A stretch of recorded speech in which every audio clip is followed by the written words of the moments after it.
This may surprise you, but the coming year has already begun. Long before the calendar turns, long before the world counts down to midnight, a man's future starts in the quiet decisions he makes while no one is watching. And if you listen closely, you may feel that your own turning point has arrived earlier than expected. You know this truth already. Nothing changes by accident. You have lived too many years hoping the next one would be different, only to discover that hope without direction is merely a wish disguised as effort. Yet there is something stirring in you now, something that refuses to repeat another wasted season. Think back to the last year, the promises you made to yourself, the goals that never left the page, the mornings when your determination was strong, and the evenings when routine strangled it. If that cycle continues, the next year will not change. It will only repeat itself with greater cost. But imagine a future 12 months from now, reshaped by your own definiteness. Imagine looking back at this exact moment, knowing it was here, right here, where you drew the line and claimed authority over your circumstances. That is the possibility waiting in front of you. Most men wait for January to grant them permission to begin. They wait for the date, the mood, the motivation. They wait because they believe change is scheduled, but change bows to decision, not to the turning of a calendar page. A man rises the moment he commands himself to rise. The next year begins today, because today is the only day in which your mind can be rewritten. Every desire you hold, every fear you carry, every plan you postpone, each one waits on a single choice. Will you drift into the next year as you did the last, or will you demand something greater of yourself now? Picture your future family watching the man you become. Picture your competitors trying to understand how you moved so quickly. Picture the version out. These images are not fantasy. They are previews of what becomes possible when decision faces delay. And consider the opposite. If you ignore this moment, the next year will be built from the same materials as the last. Hesitation, uncertainty, half-finished plans. The price of repeating a single year is far greater than the price of changing it. A man who postpones his rise postpones his entire life. There is a reason you were drawn to these words, a reason you feel the pull towards something higher, a reason you sense that time is no longer neutral. It is either pushing you forward or back. The next year will not wait for you. It will obey you if you command it or drag you if... Listen closely now, because this is the beginning, not of a speech, not of a season, but of a new identity. The next year does not start on the first day of the month. It starts the moment you decide who you will be. And for you, it can be today if you will let it. Let us begin. A new year does not begin when a calendar page turns. It begins the moment a man reshapes the state of his own mind, for time has no power until thought gives it meaning. And the man who waits for dates to change will repeat the same life he lived before the date arrived. Life possesses what I call inner seasons, unseen by the eye, but felt by the spirit. And a man's outward world changes only after his inward world has already shifted. For every harvest begins as an invisible seed long before the field shows the first sign of growth. There is a vast difference between time passing and a man progressing. One is automatic, the other intentional. And many men grow older each year without growing stronger because they have permitted the days to move without directing their own minds. Your past years have repeated themselves, not because life conspired against you, but because your inner state remained unchanged, and the world around you simply obeyed the image you held of yourself, repeating it like a mirror, reflecting the same figure again and again. There is a spiritual law that tomorrow obeys today's decision, and the man who decides firmly today sets into motion events that shape every day ahead, while the man who postpones his decision forces tomorrow to repeat the confusion of yesterday. To create a new year, you must examine the past one with honesty, not criticism. For criticism weakens the spirit, while honesty strengthens it. And through honesty, you will see the hidden patterns that quietly governed your conduct and produced results you no longer wish to repeat. The habits that shaped your previous years were not the dramatic acts you recall, but the invisible small practices you performed without us. For life is woven from the actions a man repeats when he believes no one is watching. Repetition becomes fatigue when it produces no growth. And nature uses dissatisfaction as a signal to alert you that your inner state has outgrown your present conditions, pushing you forward by making the old year feel too narrow for the man you are becoming. Many successful men began their new year long before others recognized it. For Henry Ford's rise began in lonely hours spent refining ideas no one believed in, and Abraham Lincoln's new direction began silently while others still counted him defeated. And Andrew Carnegie's new season began in his youth when he chose a definite purpose long before opportunity appeared. The next year of a man's life is shaped in the quiet hours when he is alone with himself, for it is in these hours that he chooses the thoughts, resolves, and intentions that later appear as results. And no solitude. Others begin to recognize a man's rise the moment he changes inwardly. For before success becomes visible to the eye, it becomes visible in his bearing, in the steadiness of his voice, in the firm expression of his purpose, and even those who once doubted him begin to sense an approaching transformation. There is great power in early decision.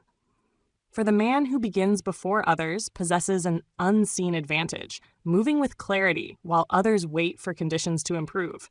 And as he advances, he gains strength, confidence, and momentum long before his rivals have taken their first step. You must create within yourself a mental threshold, a clear inner line that separates the old year from the new. For without such a threshold, the mind remains entangled in old patterns. But once you cross it, the new year begins regardless of what the calendar says. Speak within yourself. Affirmations that anchor you to your new beginning. Conscious accepts repetition as law. And when you declare daily, I release the old year. I choose my new direction. I rise into a higher purpose. The mind reshapes your conduct to match these commands. There is a dignity that appears in a man when he decides that his next year will not repeat the last. A dignity born not from pride, but from resolve. And those around him feel the presence of that resolve even before he speaks. For decision strengthens a man's spirit, and his spirit strengthens his presence. The new year begins when you declare with full conviction that the old year is finished. Not because time has ended it, but because you have ended it within yourself. And from this decision forward, your life bends in a new direction. Now let us continue. A man cannot step into a new year while the identity that failed him in the old one, for life does not rearrange itself to honor the wishes of man who remains unchanged. It rearranges itself to match the character he chooses to embody. Every result you seek in the coming year demands a different version of you than the one who walked through the last 12 months. And until you accept this simple truth, no amount of planning will spare you from repeating the same cycle again. The first law of renewal is the law of self-appointment. The principle that a man must choose who he shall become before life grants him the conditions that match that choice. Most men wait for opportunity to shape them, never realizing that opportunity appears only after identity has been forged. You cannot wait for the world to select your role. You must appoint yourself to the position you desire, speak it, believe it, write it, and act as though it were. So men fail because they attempt to change their results while keeping the same identity, clinging to the habits and beliefs that shaped the year they wish to escape. You cannot rise while holding fast to the very thoughts that kept you grounded. If you desire a higher life, you must become the man who belongs there. Identity is the gatekeeper of destiny, and it does not open itself to the uncertain or the divided. There exists within every man an inner voice that quietly shapes his conduct through repeated thought, and this voice either supports his rise or anchors him to his old limitations. When this inner voice whispers weakness, the man walks timidly through his days. When it declares strength, he stands upright even under pressure. This voice can be commanded, but only through repetition, spoken with conviction. For the subconscious learns through repeated instruction. Repetition is necessary, yet it must be approached with freshness so that the mind does not grow dull. You must introduce your affirmations with imagination. Speak them with fervor and allow them to enter the mind not as familiar words, but as living declarations that strike the subconscious with vitality. The man who repeats truth with spirit gains power, while the man who repeats without feeling merely recites without transformation. Thomas Edison changed his identity long before success appeared. He did not see himself as a struggling inventor, but as the man who would bring his idea into reality. He assumed the identity of certainty even when his experiments failed. Each setback strengthened his character because he believed these trials were shaping him into the man required to achieve his aim. His results arrived because his identity arrived first. Charles Schwab rose through boldness, not timidity. He carried himself like a leader even when he was a boy earning small wages. Men treated him with respect because he treated himself with respect, and opportunity flowed toward him as though drawn by his confidence. He did not wait for permission to think boldly. He appointed himself to the role he sought and acted as the man who already held it. You must speak to your subconscious in terms of identity rather than achievement. For the subconscious does not understand the language of hope, but the language of being. Do not say, "I wish to become successful." Say, "I am the man who acts with purpose, discipline, and confidence." The subconscious acts upon the identity you present to it, and once it accepts that identity, it reshapes your conduct to prove it true. Declare yourself ready to lead your own life. For until you accept leadership over your mind, your days will continue to be ruled by old habits, old doubts, and old defeats. Leadership begins within in the quiet choice to govern your thought with firmness. When you become the master, hesitation destroys identity. For the man who hesitates teaches his subconscious that he is uncertain and unprepared. Decision strengthens identity. For the man who decides teaches his subconscious that he is capable and committed. Each decision you make shapes the way your mind sees you. You must choose decisively, speak decisively, and act decisively. If you intend to rise in the next year, the moment your identity changes, others begin to treat you differently. They sense a new steadiness in your behavior, a new tone in your voice, a new certainty in your step. Without saying a word, you signal to the world that you have risen above the man you once were. Men instinctively respect the one who governs himself. For self-rule is the highest evidence of character. A written self-declaration spoken aloud daily becomes the blueprint for your new identity. Write the man you intend to become with clarity. Read it aloud each morning. This image becomes the commanding force behind your actions, guiding your choices and shaping your days. Affirmations reshape character from within. For when spoken with sincerity, they bypass the doubts of the conscious mind and settle into the subconscious where true transformation takes place. Say within yourself daily, "I think with purpose. I act with courage. I lead my own life. I rise by decision, not by chance. I become the man who belongs to the future I seek." There is a law of mental command that must not be ignored. Thought must follow identity, not the other way around. You declare who you are, your thoughts adjust themselves to prove your declaration. If you say, "I am disciplined," your mind seeks disciplined action. If you say, "I am weak," your mind seeks inactivity. Your identity chooses your thoughts, and your thoughts choose your results. The man who governs himself becomes immune to the discouragement of others. For the opinions of those who drift cannot weaken the spirit of the man who has chosen his direction. When identity is solid, no criticism can shake it. When identity is firm, no doubt can break it. And when identity is strong, no circumstance can stop it. A new inner posture begins to form the moment you adopt this new identity. You differently, speak differently, move differently, because your conduct reflects the nature of the man you have chosen to become. This posture is the first sign that your new year has begun, not by accident, but by intention. You cannot wait for the first day of the month or the turning of a calendar. The new year begins the moment you decide to become a new man. This is the hour in which your identity must be shaped, your purpose chosen, and your will reaffirmed. For no future transformation is possible until the man himself is transformed. There is greatness in you that is long waited for your command. And the next year will reveal that greatness if you appoint yourself to the identity that matches your intention. Your future waits upon your decision. Your identity waits upon your declaration, and your destiny waits upon your courage to begin now. When the identity is now, let us proceed. Desire, when left scattered and unruly, becomes a restless force that exhausts the spirit. But when shaped, disciplined, and organized, it becomes the driving power behind great achievement.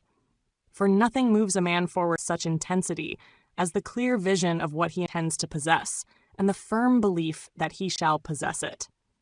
A man carries within him many wants, yet very few of them carry within themselves the power to change his life. For scattered wants pull the mind in many directions, while a single definite aim gathers every thought, every decision, and every action into one concentrated current that cannot be resisted by circumstance. Energy flows toward the image that dominates the mind, and the man who entertains many images weakens his own force. But the man who fixes his desire upon one central aim becomes like a river that has found its proper channel, moving with strength and certainty toward its destination. Desire becomes a constructive force only when it is organized, for the subconscious mind cannot obey confusion. It must be given a definite pattern, a clear picture, a purpose written and repeated until it becomes the ruling thought of the man who holds it. Without such direction, desire becomes mere longing, a fire without a furnace. The method of giving desire direction and the written word becomes the mold into which the subconscious pours its creative power. A man must write his aim clearly, boldly, and without hesitation, declaring the exact object of his pursuit and the spirit with which he intends to pursue it. A definite aim renews a tired spirit, for the mind grows weary only when it has no central purpose. When desire becomes definite, energy rises naturally, and even discouragement loses its weight, for a man cannot remain tired when everything. Carnegie's rise began the moment he fixed his desire into a definite aim. As a youth earning small wages, he declared that he occupy a position of great influence, and that declaration shaped every choice he made thereafter. His desire was not scattered, it was disciplined, and because it was disciplined, it carried him upward. Rockefeller discovered early in life that desire must be organized to produce power. He was not driven by emotion, but by a settled intention guided his conduct with precision. He wrote his aims, planned his steps, and pursued them with unwavering calm. His desire was not hurried, it was ordered, and because it was ordered, it became irresistible. Lincoln's enduring mission held his life together through years of hardship. His desire was not for personal comfort, but for a task larger than himself. And that great aim gave him the strength to endure failures that would have broken a smaller man. His life stands as proof that the size of a man's desire determines the size of endurance. You must learn to recognize false desires, those fleeting impulses that promise satisfaction but weaken the soul. These desires drain energy because they offer no gain. They stir excitement without providing purpose. They distract the mind from its true work and leave the man who indulges them empty and restless. True desire builds a man. False desire diminishes him. True desire fuels persistence. False desire breeds inconsistency. True desire strengthens character. False desire weakens it. And the next year of your life depends upon your ability to separate the desires that elevate from the ones that deplete you. There exists a principle I call mental alignment, the act of uniting your actions and purpose around one central direction. When the mind is aligned, the spirit is strong. When the spirit is strong, the will is steady. When the will is steady, the man becomes unstoppable. Drifting multiplies fatigue because drifting divides thought. When a man drifts, he feels tired even when he has done little, for his strength leaks away through indecision, but decisiveness dissolves fatigue. The man who chooses his aim and binds his life to it feels renewed each morning, for the mind thrives on direction. A man gains influence when others sense that he is driven by purpose rather than emotion. People trust the man whose desires are stable, whose aims are clear, and whose decisions flow from a definite vision. Such a man inspires cooperation, earns respect, and attracts opportunity. For men are drawn to the one whose spirit does not waver. There is a spiritual magnetism that appears when desire becomes definite. Doors open, circumstances shift, allies appear, and ideas arise from the depths of the mind as if summoned by the force of your conviction. This is not accident, it is law. The subconscious responds to definiteness with creativity and to doubt with silence. To bind desire to action, you must speak affirmations that carry the energy of conviction. Say within yourself each morning, "My desire is definite. My aim is clear. My steps are certain. My thoughts serve my purpose. My actions fulfill my direction. I move toward my aim with confidence and persistence." Repetition of purpose deepens the imprint on the subconscious. Even when progress seems slow, repetition keeps the aim alive, keeps the spirit alert, and keeps the mind from wandering. It is through repetition that desire matures into determination, and through determination that achievement becomes inevitable. The next year belongs to the man who chooses one aim and moves toward it with steadiness. For no man can fail when his desire is definite, his mind is aligned, his actions are consistent, and his spirit refuses to drift. 12 months lived with direction can accomplish what 12 years without direction could never produce. A man's next year begins not with hope, but with organization of desire. When he sits alone with his own thoughts and declares with full conviction the object of his pursuit, he calls forth the forces that form destiny. And once these forces are set in motion, the year ahead becomes a path, not a question. Desire must rule your year, not emotion, not chance, not circumstance. The man who organizes his desire organizes his life, and the man who organizes his life steps into a new year before others have the old one has ended. Hold your desire steady. Guard it, shape it, discipline it, for the next year will become whatever your desire commands it to become. A man's next year is not built in grand gestures or sudden bursts of inspiration. It is built in the quiet regularity of the days he chooses to command. The new year is not created by a promise or a plan, but by the discipline of daily direction. For the hours of each day are the bricks from which the next 12 months are constructed. A year rises or collapses at the level of the day, and the man who masters his days. You must understand that the next year of your life is being built right now in the decisions you make from morning to night. You do not control time, but you control direction. And direction shapes time into a tool rather than enemy. Most men are defeated not by lack of ambition, but by lack of daily discipline. For without discipline, desire remains wishful and purpose remains distant. There is a vast difference between busy labor and directed labor. Busy labor exhausts a man and gives him nothing in return. Directed labor strengthens a man because it advances him toward his definite aim. Many men mistake movement for progress, filling their days with tasks that ease their conscience, but do not fulfill their purpose. A man must ask himself each day not how much have I done, but what direction have I strengthened. The principle of compounded effort declares that a small act repeated with intention be a great act over time. It is not the size of the action that changes a man's future, but the repetition of it. One page written daily becomes a book. One improved skill becomes mastery. 1 hour of learning becomes a new profession. One intentional conversation becomes opportunity. A future is not built by chance. It is built by compounding decisions. To establish a year of power, you must build a day of power. And this begins with the first hour. The first hour is the most decisive hour of a man's life, for it sets the tone, direction, and spirit with which he approaches all other hours. If a man begins his day with purpose, discipline, and clarity, the day yields to him. If he begins it with confusion, hesitation, or drifting, the day resists him. A year obeys the first hour of each morning. Guard your mornings with the seriousness of a man protecting a sacred inheritance. Begin each day by renewing your reviewing your written purpose, and commanding your mind to move toward the life you intend to build. This is not ritual, it is strategy. For the subconscious mind is most receptive in the early hours, and the impressions you give it then will govern your actions long after the morning is past. Drifting mornings carry a cost greater than most men recognize. A drifting morning weakens the mind, confuses the will, and wastes the strength needed to face the day. Unguarded evenings carry a similar danger, for the thoughts a man permits at night settle into the subconscious and shape his next day. The man who respects his mornings and evenings gains control over his year. The man who wastes them loses control without realizing it. Edison practiced daily direction through disciplined experimentation. He worked, organizing each day to advance his experiments by even the smallest degree.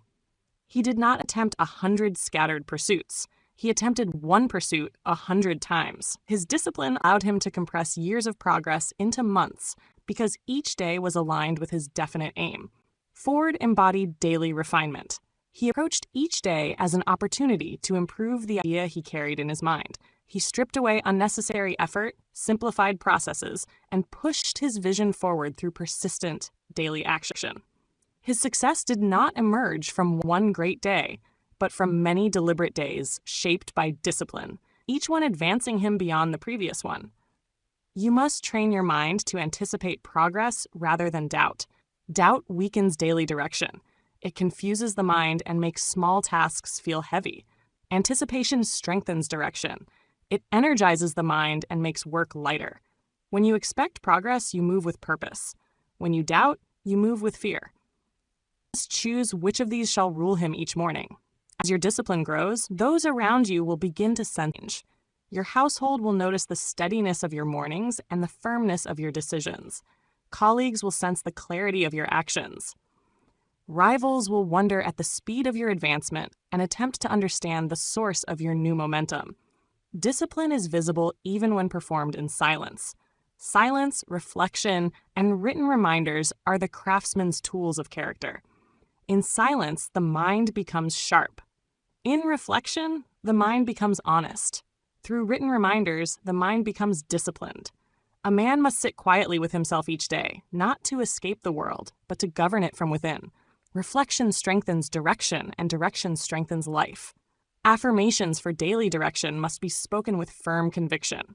My day obeys my purpose. My actions serve my aim. I rise with intention. I work with discipline. I end my day with gratitude and preparation. These affirmations, when spoken daily, become the rails of travel, guiding your actions into order. Each evening must be reviewed as a craftsman reviews tools. Ask yourself, did this day honor my purpose? Did I strengthen my direction or weaken it? Did I drift or advance? Through this review, you become the master of your days. And as master of your days, you inevitably become master of your year. A quiet strength grows within the man who honors his daily path. He walks with steadiness because he trusts himself. He decides quickly because he knows his direction. He rests easily because his conscience is clear. This strength is not loud or boastful. It is the quiet authority of a man who has disciplined himself into confidence. The day obeys the man who commands it. When you rise with purpose, speak with conviction, work with discipline, and end with reflection, the entire day aligns with your will. And when many days align, the year align. A man who controls his days controls his future, and a man who controls his future no longer fears it. The transformation of a year begins with the transformation of a day. Let your days be governed by purpose, your hours shaped by discipline, and your moments be guided by direction. When this becomes your habit, the next year cannot help but become different. For you have changed the foundation upon which it rests. There comes a point in every man's life when he must bring an end to the forces that have shaped his past years. For no new direction can begin until the old direction has been dismissed from its place of authority. A year does not end when the world celebrates its passing. It ends when a man commands his subconscious to release the patterns that have governed him. And this command must be given with a firmness greater than the force of his former habits. The final step in preparing the next year is the deliberate act of declaring the old year finished before it finishes you. For if you do not end the old patterns by conscious decision, they will continue automatically, and the next year will become nothing more than a slightly altered version of the last. A man must stand before his own mind and say, "This chapter is closed. I will not repeat it." To bring an end to the old year, a man must renounce the patterns that shaped his past failures.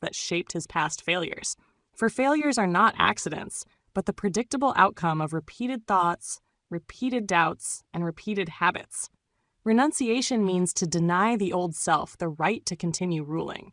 It means to sever the ties that bind you to the version of yourself who lived last year without direction.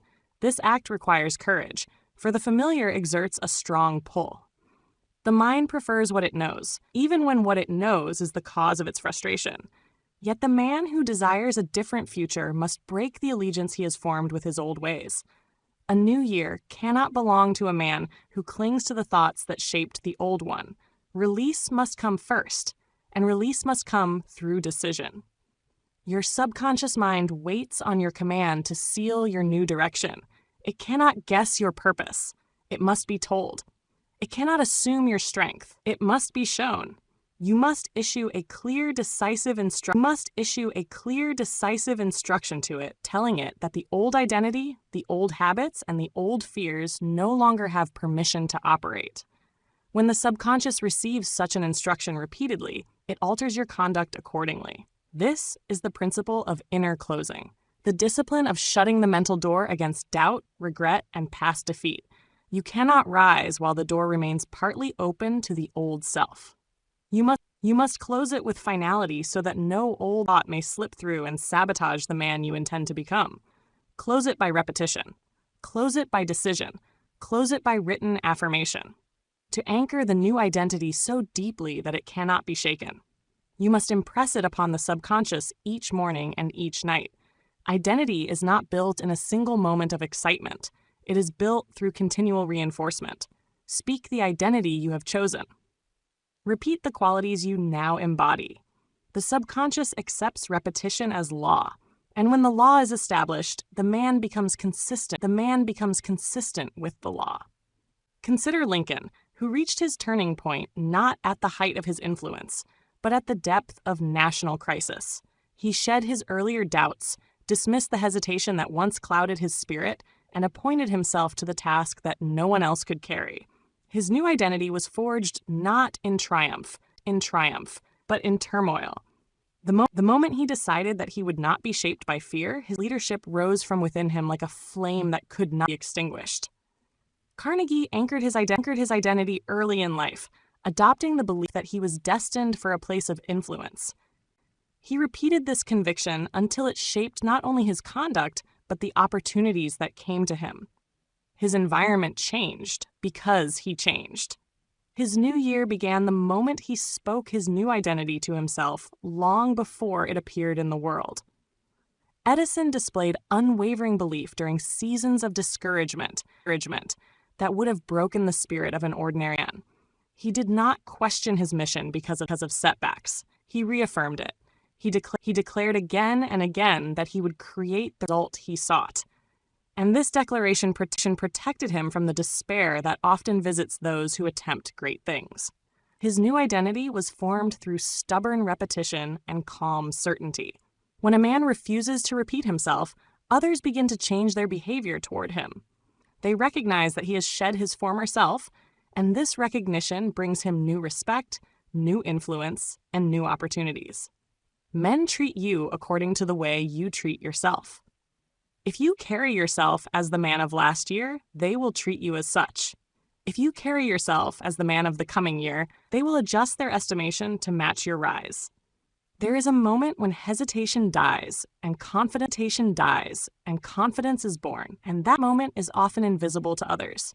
It occurs in the privacy of a man's thought, when he declares that he will accept his own authority instead of bowing to doubt. Confidence does not arrive from outside. It rises from within when a man decides that he will no longer give power to his uncertainties. Affirmations that finalize the new year's identity must be spoken with conviction, for they serve as the closing seal upon the door of the old self. Say within yourself, "The old year is finished. I rise into my new appointment. I command my thought. I hold to my purpose. I embody strength and direction, and I move forward with confidence and discipline." These words repeated daily form the bedrock of your new life. To imagine yourself 1 year ahead is to call the future into the present. Picture the man you intend to be. Picture the results he has achieved. Picture the strength he carries, the tone of his voice, the steadiness of his step. This image must be held not as fantasy, but as a blueprint. Draw that image into today through action, for the subconscious moves toward the pictures it is given. There is a spiritual law that life obeys the man who refuses to drift. Life yields to the firm, the decisive, the disciplined. It retreats from the uncertain.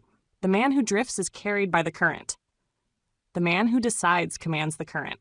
This law operates silently, but it operates when the world steps aside for the man who knows where he is going.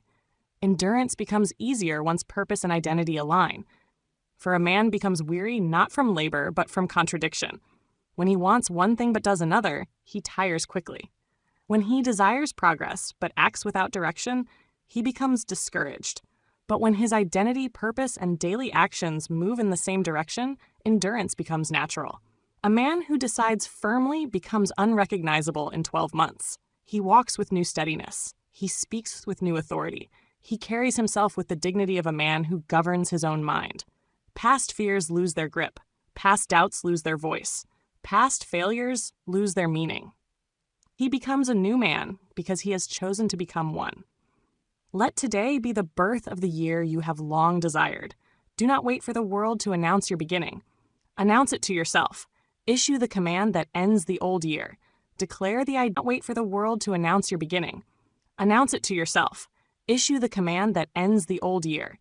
Declare the identity that shapes the new one. Speak the affirmations that seal your direction and walk forward without hesitation. The next year begins now, and it begins within you. Epilogue. There comes a moment at the end of every great inward journey when a man must pause, not because the path has ended, but because he stands upon the threshold of a new beginning. What you have just walked through is not merely a series of ideas, but a spiritual reconstruction, a reshaping of the inner forces that govern all outward change. The next year of your life is already leaning toward you, waiting to receive the imprint of your decision, your identity, and your daily discipline. The truth laid before you has been simple, yet simplicity does not weaken power, it strengthens it. The laws that rule success are quiet, steady, and eternal, and the man who honors them rises while others drift. You stand now in the rare stillness that comes after a man has confronted himself. You have looked backward with honesty, inward with courage, and forward with intention. The pages behind you were not written to entertain you, but to awaken you, to remind you that life does not shape you until you first shape yourself. The next year will not become different because time desires it, but because you command it. You have been handed the principles by which men reshape their destiny. Identity, purpose, desire, direction, and decision. These laws have lifted men from obscurity into leadership, from uncertainty into conviction, from weakness into strength. They have not changed through the centuries, for truth does not age, nor does it bend to the fashions of the world.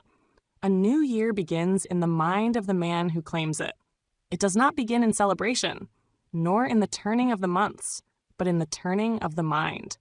You must not wait for permission to begin, for no permission will come.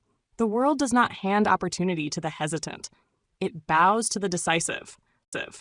What you have done in reading these words is to prepare the chamber of your own thought so that it may receive a new command. Now you must give that command boldly, clearly, and repeatedly until the subconscious accepts it as law. There is a fact you must now accept. You are not the same man who began this journey.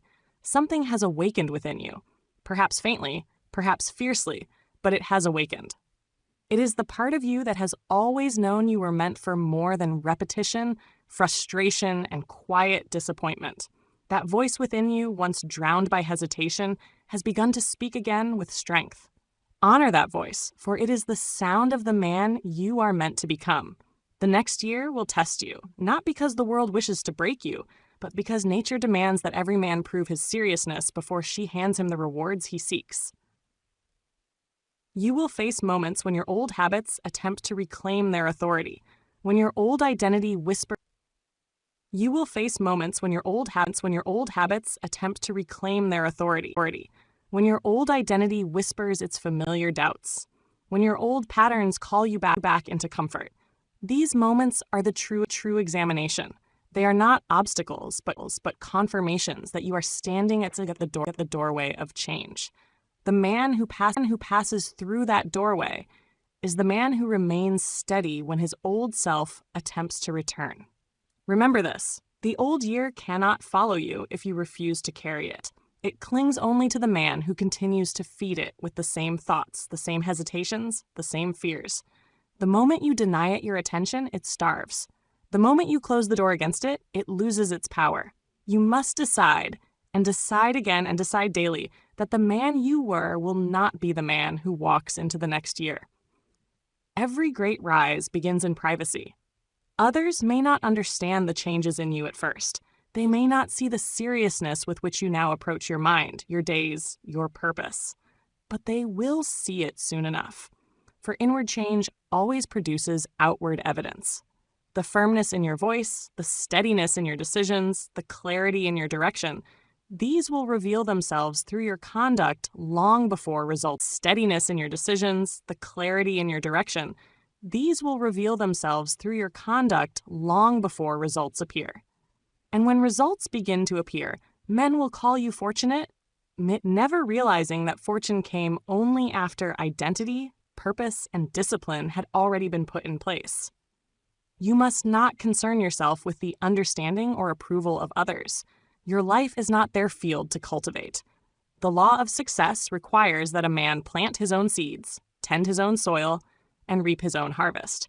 The next year will reward you to the degree that you honor these laws and to the degree that you respect your own authority. You cannot drift your way into a new year. You cannot wish your way into a new identity. You cannot hope your way into a new future. You cannot wish your way into a new identity. You cannot hope your way into a new future. You must command your way into it. There is an image of yourself 1 year from now, stronger, clearer, more decisive, possessing results that the present version of you has only imagined. This image is not a fantasy. It is a preview. It is the shape of the man you become when you refuse to repeat yourself. The question is not whether the image is possible, but whether you will match it through your daily conduct. Every decision you make either draws you closer to that image or drives you further from it.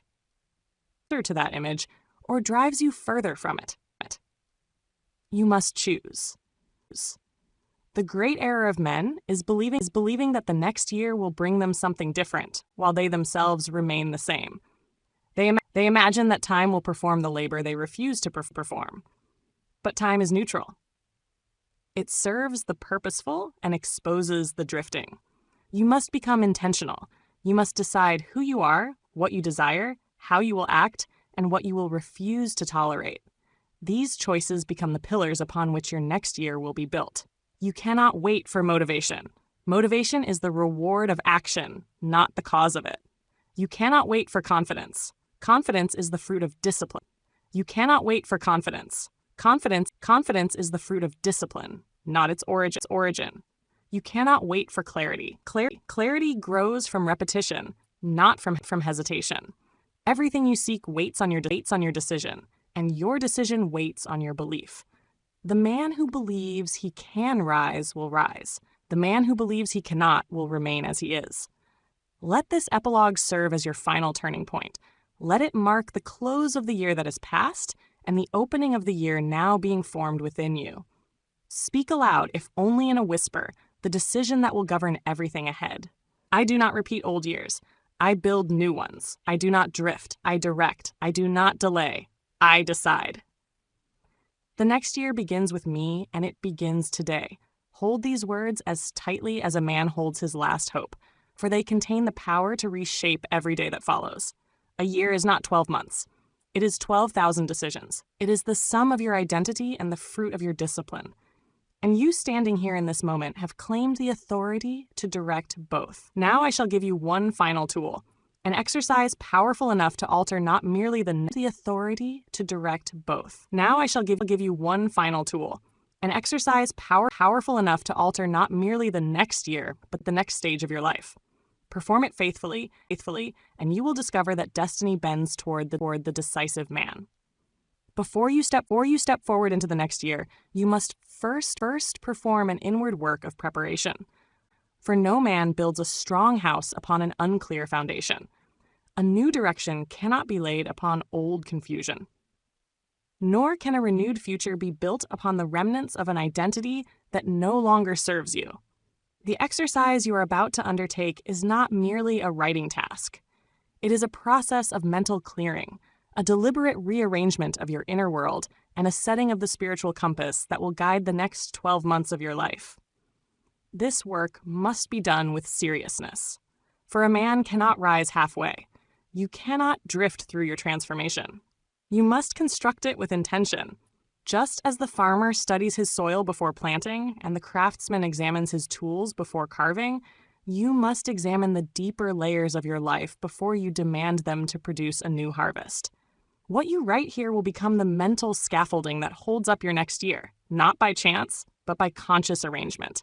The exercise scaffolding that holds up your next year, not by chance, but by conscious arrangement.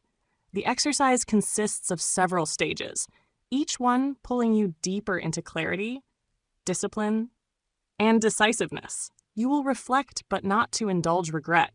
You will evaluate, but not to punish yourself. You will examine your desires, your habits, your failures, your strengths, and your direction with the calm, deliberate observation of a man who has nothing to fear from truth. This is a cleansing of old patterns and a fortifying of new ones. And when you complete it, you will not merely hope the next year will be different. You will have already built the spiritual design that ensures it must be. Let us begin with the first stage, reflection. You must sit quietly with yourself and look back upon the year that has passed, but you must do so without the noise of self-condemnation, for condemnation weakens the spirit, while clarity strengthens that has passed. But you must do so without the noise of self-condemnation, for condemnation weakens the spirit, while clarity strengthens it. Ask yourself with firmness and honesty, what did I do well? Write it slowly, thoughtfully, allowing your mind to settle upon the victories you achieved, the strengths you displayed, and the moments when you acted with courage, discipline, or insight. A man must not overlook his successes, for success breeds confidence, and confidence fuels future action. As you write, you will see that even in a year of difficulty, there were sparks of power, glimpses of the man you are capable of being. These must be acknowledged, for they are the seeds you will nourish in the coming year. Then you must turn your examination toward the areas in which you faltered, not to scold yourself, but to extract the lessons that failure offers to the man who is willing to grow. Write with equal honesty what did not go well. Let this writing be calm, lessons that failure offers to the man who is willing to grow. Write with equal honesty what did not go well. Let this writing be calm, steady, and impartial. Do not dramatize your errors, nor hide them beneath excuses. Simply name what must be improved. A man becomes powerful not by denying his weakness, but by identifying it with enough accuracy that he may strike it at its roots. As you write, you may feel a mixture of discomfort and relief. For truth has a way of cleansing the mind of the fog created by avoidance. Accept this. It is the natural sign of growth. Next, you must ask yourself the question that separates the drift of growth. Next, you must ask yourself the question that separates the drifting man from the advancing one. What must I improve? Here you will write not as a critic, but as a strategist. You will identify the habits that must be strengthened, the attitudes that must be corrected, the fears that must be confronted, and the patterns that must be replaced. This is a blueprint for refinement, not a list of failures. You are not judging yourself. You are preparing yourself. As you write, you will notice that the very act of putting these thoughts onto paper begins to remove their power over you. What once felt like a vague cloud of frustration becomes a defined set of corrections. Corrections you can now act upon. And now we enter the most decisive phase, the outlining of your next chapter. You must write a complete vision of the man you are becoming in the next year. Describe him with clarity and conviction. How does he think? How does he rise each morning? How does he conduct himself in his work? How does he treat his purpose? How does he act when he is alone? This vision must be written not as a fantasy, but as a declaration. You are not imagining who you might become. You are defining who you shall become. The subconscious accepts what is written with certainty, especially when the writing is repeated daily. After you have formed the image of your new self, you must define the aims that belong to this identity. After you have formed the image of your new self, you must define the aims that belong to this identity, not a scattered collection of wishes, but a focused set of definite objectives. Choose only those aims that possess weight, meaning, and power. Aims that shape your life, not aims that merely decorate it. Write them with precision. Then write the steps you are prepared to take to achieve them. The steps must be clear, actionable, and suited to daily or weekly repetition. A man does not fail because his goals are too large. He fails because they are too vague. Precision is the mark of mastery. As you write these steps, commit yourself to the truth that discipline is not punishment. Discipline is the scaffolding upon which freedom is built. Each step you write is a pledge you make to your future self. If you honor these steps daily, you will rise. If you abandon them, the next year will mirror the last. Write them slowly with the seriousness of a contract. The next year will mirror the last. Write them slowly with the seriousness of a contract. You are not merely writing actions. You are writing the conduct of a new identity. Now comes the integration of the inward and outward, what I call the alignment of thought and action. You must choose a daily rhythm that supports your aim. Describe the structure of your ideal day, not as a rigid constraint, but as an expression of your purpose. Write how you will enter your mornings, how you will direct your focus, how you will guard your time, and how you will close each night in reflection. A man who does not direct his day cannot direct his year, and a man who cannot direct his year cannot direct his destiny. Once these writings are complete, you must perform the final step, the declaration. The declaration is the spiritual anchor that secures the new identity into place. Sit with the writings before you. Read them aloud slowly each morning and evening for 30 days. At first, you may feel as though you are speaking to an empty room, yet you are speaking to the most powerful force within you. Your subconscious mind hears it, absorbs it, and obeys. With each repetition, your new identity grows stronger. With each reading, your aim becomes clearer. With each day, the old year loses its claim upon you, and the new year takes form. As you continue, you will notice a change in your behavior. Decisions that once felt heavy will become natural. Actions that once felt burdensome will feel intentional. Temptations that once pulled you away from your purpose will lose their power. You will be stepping gradually, steadily, and confidently into the identity you have written. And as your identity strengthens, your results will follow. This exercise is not merely a tool. It is a turning point. It is the line you draw between the man you were and the man you are becoming. Perform it with seriousness. Perform it with conviction. Perform it with the understanding that you are shaping your next year at the deepest level a man can reach. The level of identity a man can reach. The level of identity, intention, and inner law. Your next year begins not with hope, but with decision. It begins not with chance, but with clarity. It begins not with time, but with thought. When you complete this writing, you will have built the foundation upon which the next 12 months will stand. And when you rise tomorrow, you will rise not as the man who carried the old year, but as the man who created the new one. Hold this exercise close. Return to it often. Let it be the instrument through which you command your life. For the world respects the man who respects his own mind, and destiny bends for the man who bends himself toward purpose. Your next year begins now, and it begins within. And it begins within. Thank you for listening until the end of the video. If you found it helpful, hit subscribe so you won't miss the next business lessons. Share your startup idea in the comments. I'd love to hear your story and learn together. See you in the next video on Listen to Get Rich.